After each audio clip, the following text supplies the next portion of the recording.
I'm Joan Quinn, and welcome to the Joan Quinn Profiles. Waiting to be profiled is actress Dani Klein and artist Roberto Lizano. Writer, performer, actress Dani Klein was born in New York City and attended Dartmouth College, where she earned a degree in theater arts. When she returned to New York, she got a job with five-time Tony-winning director Jerry Zaks. How did you ever get a job with him? Well, hi Joan, thank you for having me. I was an undergrad and he was a visiting professor as an alumni and alumni, and I had been acting with the Dartmouth Players, which is a very reputable summer theater company, and was planning on coming to New York to embark on my acting career, and he needed an assistant. I heard through the grapevine, so I called him and I said, what do you think? And he said, when can you start? And I said, you know, August 24th, and it was probably August 22nd, and that's how it started. And so you've been working ever since? I have been working, yes, professional. You did a lot of Broadway. You did the first of all, you did the House of Blue Leaves. The House of Blue Leaves, I was as Jerry's assistant. But is that what he directed? Yes, he directed that and won a Tony Award for it. You had, you were in charge of run replacement rehearsal. Oh, what is that called? The replacement rehearsals. When, what is that? That's when one actor is leaving the show and another actor is coming in. Oftentimes, if the original director is too busy, he'll send someone to rehearse that actor. And in my case, it was Stockard Channing was leaving the show and Christine Baranski was coming in.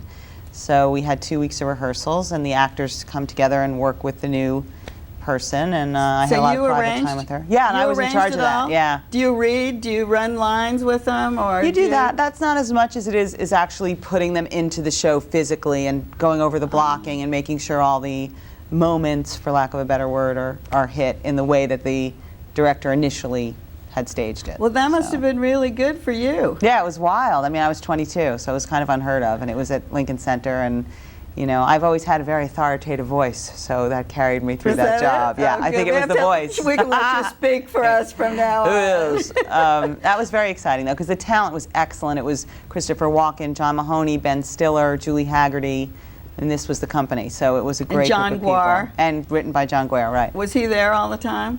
He was there in the beginning, absolutely, but for replacement rehearsal, I don't remember. I think he probably came in for Christine's opening night, which was a really exciting. Great thing. Exciting, yeah. Then you decided to take acting lessons. Yeah, well, I had always been a performer. Right. And I kind of knew that once I'd done that job with Jerry, I felt that I had really peaked in as an assistant. You know, once you've done that, like going back to getting coffee, I just didn't think it was really going to fulfill me. So, and I'd always been a performer. So I went to the William Esper Studio, which is where a lot of people go in New York. It's a 2-year program. He takes it very seriously. Oh, it is. It's like a regular attendant thing. Oh yes, it's very disciplined. You're not supposed to work for your first year. I mean, I did, and most people do, but you're not supposed to. I see. And it's very specific style of training. It's a Sanford Meisner training. So I did that, and after that, I came to LA. Well, but in between, did you do some Broadway? Did you do Twilight of the Golds? I did. That was after I had moved here. I toured with Twilight of the Golds came out of the Pasadena Playhouse. Oh, you moved here. Yes. Got a role with the. Was it a premiere or was it a Broadway show already? Twilight of the Golds. No, Twilight of the Golds opened at the Pasadena Playhouse. Oh, it did. And ran for about a year, I believe. And then they were going to Broadway, and it was a pre-Broadway tour. So we toured 4 cities and then went to Broadway. And you did it at Kennedy Center? Yes, I did it at the Kennedy Center. You've been on very big stages. Big stages. Big lady on a big stage. Wait a minute, Nathan Lane, too. Nathan Lane, yes. Laughed on the 23rd floor. How did that happen? I was understudying for the 2 female leads. There's a comedy writer and a young secretary. And so I went in and auditioned and stood by for that for 3 months and met a lot of great people. Did you go on with him a lot? Not a lot, but I did, yes. Yes. You know, yeah. Was he fun? He's fun. He's very imposing presence, very scary. In fact, in one of the scenes, he yells at the character that I played, and I would like just quake at the thought of being yelled at by Nathan Lane. So, but now it's pretty cool, isn't it? Now it's very cool. Yeah, it's all very cool. I have nothing to complain about. It's all good. And while you were in Los Angeles, you did some film work. You worked in The Doors. Yes, did. I did. I had a scene with Val Kilmer as an assistant. I look like a very stoned Annette Funicello in that movie. That's good. Yes, I do. I have the little poof, and I'm very, and that was fun. My favorite movie role, though, was doing the remake of The Out-of-Towners with John Cleese and Goldie Hawn and Steve Martin. That was like when I got that phone call that was my scene, I was like, yeah, I'll be okay then. But did you always want to be a comedian? Well, I was always an actress, but I was always very funny. I just have timing, you know. It's just kind of in me. I think it's a musical thing. You hear it. I hear things a certain way, and so I always knew. And I also really, in my life, I always process pain in a comedic, you know, I make jokes. That's how I deal. So it seemed like an appropriate venue for how I am in the world. But for you to work with all that group of comedians, really. That was a dream. That was a dream. The timing. Yeah. Did you learn timing, or were you already into what they were doing? Could you see how they paced themselves? Well, I learned, I mean, again, I think you're born with timing. I don't think anybody can teach you timing. And I think if you're around it, you can pick it up, because you can have an ear for it. Or learn a little bit about Right, but you can learn how to use it more fully, but I think you have to instinctively have it. And but working with John Cleese, I remember there was a scene where he had to hand a telephone. He had to hand me a telephone. He takes a call, I hand it to him. And he is amazing. He said, "Dani, you need to hand it to me with your left hand. That'll be funnier. Hand it with your left hand." And he was right.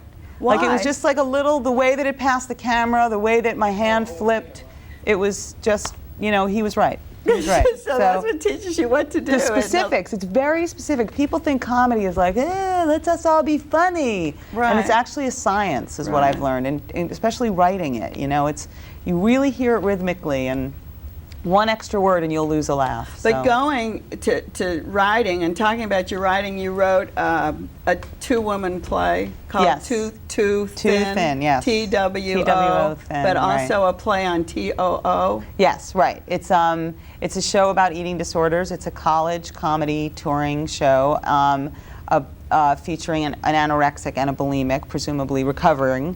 And it's a team show that I wrote with another comedian. And we tour, right now I have a rotating cast. Oh, so, it's still running in the colleges? Oh yeah, I'm leaving Wednesday to go back to Dartmouth. Oh, to do it. Great. Yeah.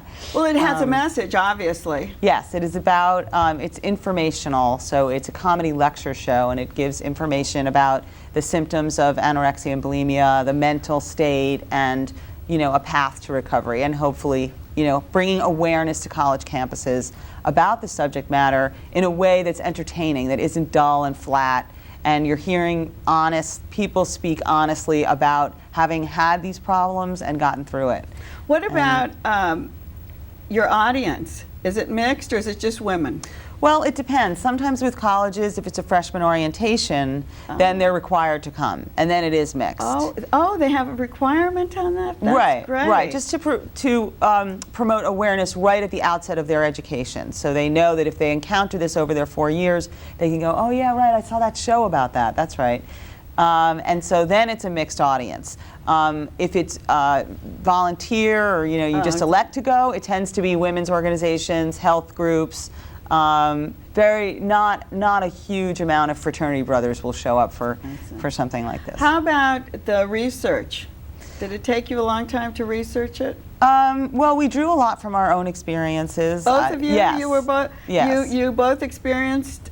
Yes. What you were writing about? Yes. What you experienced? I was more the exercise bulimic, the one who just like has to run 17 miles if you eat 2 cookies, that kind of person. Or if you eat 10 donuts, whatever. But that kind of preoccupation with body and self-image. How did you get together with someone else? That's really interesting. Who had the same kind of Right. Well, we were both comedians, obsession. and we worked in a club in New York called the Comic Strip, which is on the Upper East Side, and it's a place where a lot of people hang out. And this woman, her name is Michelle Garb, she approached me one night and said she had this idea, and I said, no, I don't think I'd be interested in that, because I just didn't know how we were going to make it funny. And then I ran into her in Los Angeles a year later, and she said, I still have this idea, I know we can do it, and why don't you write your story? Because what we do, the format of the show is each woman tells 10 minutes of her life in a comedic way. I see. I have sketches that intercut with my story, and one woman I have now works with stuffed animals. We use audio-visual stuff to make it more interesting. But it's your story, but you've got someone else going around to the campuses telling your story? No, each actress that comes in, I go. I'm actually going. Oh, you when actually I'm not go. doing the move in Right. Hollywood, I'm doing that. Oh. So, for instance, I'll have the move, you know, which we'll probably We'll talk about, right? yes. So I'll have the move on Tuesday night, and then Wednesday night I'll be in Maine at Bates College doing Too Thin. I see. Right, So no one else can play your role. No one plays my role, but it's a 2-character show Right. as scripted. So whoever comes into the show tells her own story. Oh, is that right? Right. So that's why I have a cast of women who are recovering. Oh, how interesting. Bulimics and anorexics, and they come in, they tell their story, and then there's set sketches that are mostly information and. And they're you know. and they're actors? Yes, and they're actors or comedians. That is so great. Yeah, it's great. It's a great show, and people love like a real it. therapy. It is, but it's A therapy entertaining. session. You know. No, for you to have contact with these women. Yeah, I guess it's a way to It give is. back. You know, it's really wonderful. it's a way to promote hope. You know, that I wish someone when I was an undergrad had come and.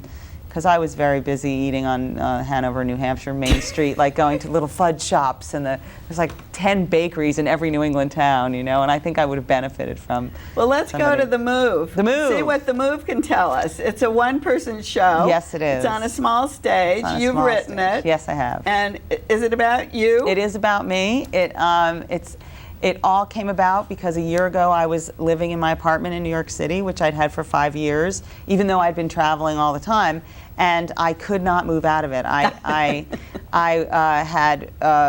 engaged to a man, although I wasn't engaged to Todd at the time, but we were moving in together in Los Angeles, and it was really time to give this apartment up. And so I went to New York with the express purpose of doing that, and I started to pack boxes, and then every week I would call the mover and I would say, no, I can't do it this week. I can't. And that stretched into 5 weeks, and then in the 5th week, I got a job on Law & Order. I got the season premiere on that, and I was like, oh, this is a sign that I shouldn't leave. Oh, that you shouldn't leave. Right, because now I'm going to work in New York, and I did that, and you know, that was wonderful. It was a great experience. I love that show. I love being on that show. And then it wrapped, and I was like, you know what, it's probably time. It's okay for me to go. So I called the mover, and I said, but in that week, I was looking around at the cartons and I saw these sweaters that were my father's sweaters, and he's passed away, and I said, this is a play that I can't get out of this apartment. This is like conflict. This is the essence of theater right here. Exactly. A woman who can't move on with her life, and the obstacle and the conflict of moving on and wanting to stay and wanting to go at the same time. But the move is Dani Klein. The Move is Dani Klein. And it's in Hollywood. It's in Hollywood. Has it been off Broadway?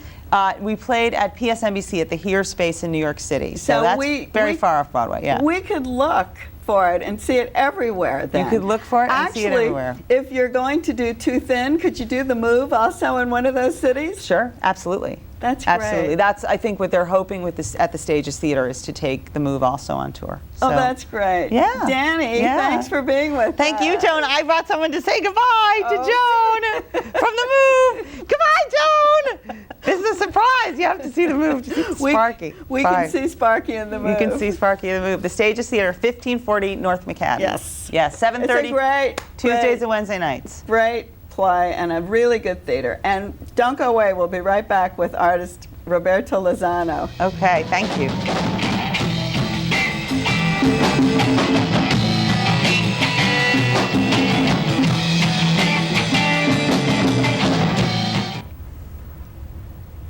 Hi, I'm Joan Quinn, and we're back with artist Roberto Lizano. Roberto was born April 18th in Costa Rica and now lives in San Jose, not California, but San Jose, Costa Rica. He graduated with honors in civil engineering. He worked in the field, and he was so good that he went to Japan on a scholarship to learn about recycling. But when did the art part come in, Roberto? Well, I think since I born, since I was very small, I was working with anything, trying to. I didn't know at that time that was art, but putting things in my own order, and it continued. But in my country, people don't expect you to be an artist. At that time, when I was studying, I am 50 now, and.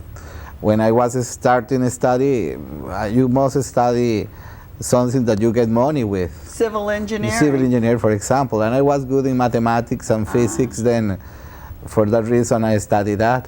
But it's interesting, in Japan, you went for a recycling program, way ahead of the recycling time. I was working at that time. I was graduate at that moment like an engineer. I was working for my government, and I was working for the municipalities, and they need to know what to do with the garbage. Then for that reason was my scholarship there. I see. That's fabulous. But then you started, you did a Chinese project? Did you learn with the Chinese? Was that in engineering or art? No, that was art. When I came back from Japan, I was feeling that I was having an exhibition in Japan and I was studying art. When I finished my school in engineering, I was working during the day like an engineer and studying art at night in university. When I went to Japan, I was finishing already the art career, and when I came back, I don't want to continue being a civil engineer with a lot of responsibilities. Then I changed that. And to change, I was thinking that the best way was to find something to get money, because with the art, you don't know if you are going to get it or not. Then I went with a Chinese group in my country in the beach to study how to make bamboo furniture. Then I was thinking to live with the bamboo furniture and to continue making art. I see. So, but it still had an artistic bent to it, the Chinese project that you were working on. And I started making big drawings, and was my first time being free in my life. I mean, without nothing to do, just what I want to do. To get up in the morning and punch in to go do your work. Yes. So then you started working in different types of material. Did you then continue with bamboo? No, I was making things like tables, lamps, everything like that, usual things. But I was making like 5 pieces in art in bamboo too.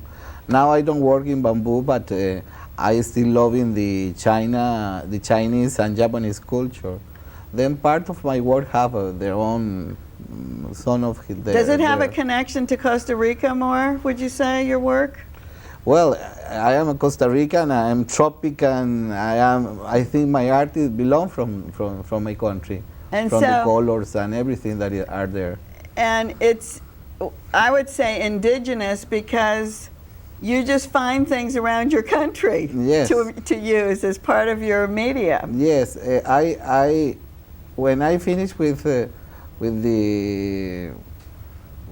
I was living in Limon, I met a person from the United States that has a gallery, 3 galleries in New York, and he saw my work at that time, and he liked very much, and he invited me to one exhibition in New York, 85. And I was making big drawings in the cardboard in the paper that people used to make cardboards. Then to make boxes. To make boxes. Cardboard to make boxes. You were working on that. These are on that. Yes. These are. I'm going to turn this way, and then maybe we can get it. This is then in New York I started picking the boxes from the street because I was without paper. Then the thing became a little three-dimensional. And I am working in card box since 85. And I have can I turn it around and just show the back, like you can see that it's a piece of cardboard? And then I'm going to turn it like that, and then... I respect all the assigns and the things that people have been put into the boxes. So if there's any kind of imagery on the cardboard, you use it? Yes. I want that the cardboard continue being a cardboard, not to change that. If not, I can work in a really good materials. But what I want to show is that with recycling, you can make art. That's interesting. That you don't need money to make art. It's just to imagine what you can do with the thing that you have around you. And that's what I am doing in this moment. But it's interesting because you actually trained in this recycling program. Yes. And then you used it in the thing that you love the most, art. Yes. And it comes out to be so incredible. The one thing about using cardboard is it's not archival. Does that bother you? it won't last for 100 years or 200 years? No. I think, well, Picasso and other persons have been working in that materials and in worse materials. I think an artist don't have to think in the material. They have to think in what they want to do and what they want to see. You see your flowers, for example. You buy these flowers and in 1 week you have to throw it away, or maybe tomorrow. Right. But you are taking the smell and the beauty in the moment that you have it. I think that the art is the same. Everything is the same. It's just for one moment. I don't make art for exist all the life. I don't know if the life is going to exist forever. And if my art, somebody consider that it's value, there are a lot of mediums now to conserve anything. I see. Then I'm not worrying myself for the materials that I use. I worry for what I want to say and what made me happy or what made me work. The thing, much of your work is in museums throughout South America, and they're going to have to deal with keeping Yes. it, making it last, because they will want your work to last. So they have to figure out a way. And as you say, there's all kinds of techniques now that can happen, that can do that. Yes, this is not free of acid, but Right. But if you make a treatment, it's going to be free of acid, and I don't worry for Right. that things. Right. What about your influences? Well, I have influence for everything that I have been seeing, I think. Like Picasso, that is the one that I consider the best artist in the history. He did everything, because right? he did everything, and he took everything for all the culture that he was able to know. Yeah. And I made the same. I made exactly the same. Do you travel a lot? Yeah, I travel all my life. So that you can see things. And Yes, I have been almost around all the world, and I steal from each country and from each culture what I can. And do you pick up cardboard from each place around the world? That is funny. I'm an expert in that. For example, the Mexican cardboard are impossible to work on. They recycle a lot of times, and they put some melaza or I don't know, like the thing that you use to make candles. I don't remember. Wax. Wax. And it's impossible to work in that in the way that I do. Oh. There are some fantastic boxes from the United States have beautiful boxes. Good. Europe, I have been working almost 10 years in that boxes from Switzerland, because downstairs of my house it was a man that import medicines, and they were fantastic boxes, hundreds of them each day in my door. Then I just pick it up and to my studio, and I was having free material to work. And you liked it? Yeah, and it was of good course. material. If one time in Japan I bought a beautiful paper, and the paper is still being in my house without use, because it's so beautiful, it's so unique, it's that I can touch it. Boxes, I can do whatever I want over there, because they are all around. You can find thousands of them. That's interesting. And even this piece of assemblage, you've used old rusty nails. And Yes. My family, I born in an old house that belonged from my family, and it was so old, and we were going to throw it away. And I decided to restore the house. Then all the pieces that house was having, 100 years old pieces, then I was taking, and they have very meaning to me. Oh, that's fabulous. So those also are recycled. Yes, I recycle. And before we go off the air, because I want to talk about your group that's called Boca Caraca. Is that right? No, Bocaraca. Bocaraca. Yeah, Bocaraca. It's like tongue twister. Bocaraca. Yeah, since 13 years ago, it was a Biennale of Art in my country, and there were critics from all around, And one of them, the most important that was there at that time, he told a group of Costa Ricans why we don't came together to move outside of the borders of our border. And because we were moving in Costa Rica pretty well, but to become a group was to be together help us to move outside of the country, and we still having the group. Is the most important people that was working in my country during the 80s. But different types of artists. Oh yeah, totally different. So you have painters, sculptors. Yes, and no, it's all. We are all in plastics. You are? Sculpture, paintings, and multimedia that I do. But anyone, we just have exhibitions together and talk together, and we are very friends. But we don't work.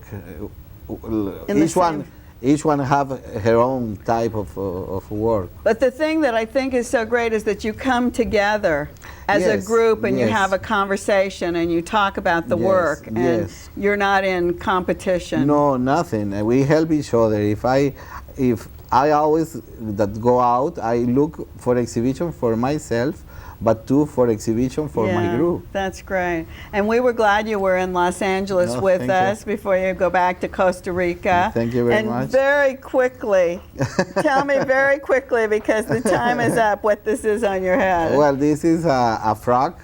It's from the Indians. It's very antique. And in my birthday in last April, one of my best friends gave me this like a present. But what to wear here? But I have so big head that it just go through here. Is that right? Yes, and then I was thinking, oh, I like in that position, and when I have a party or an important things like to be with you here, I use it. Oh, I'm so glad. I'm so glad. Thank you so much. And thank you very much for being with me today. Thank you very much. Thanks a lot for watching the Joan Quinn Profiles, and keep writing to 777 South Figueroa, 40th floor, 917, and we'll see you next time on the Joan Quinn Profiles.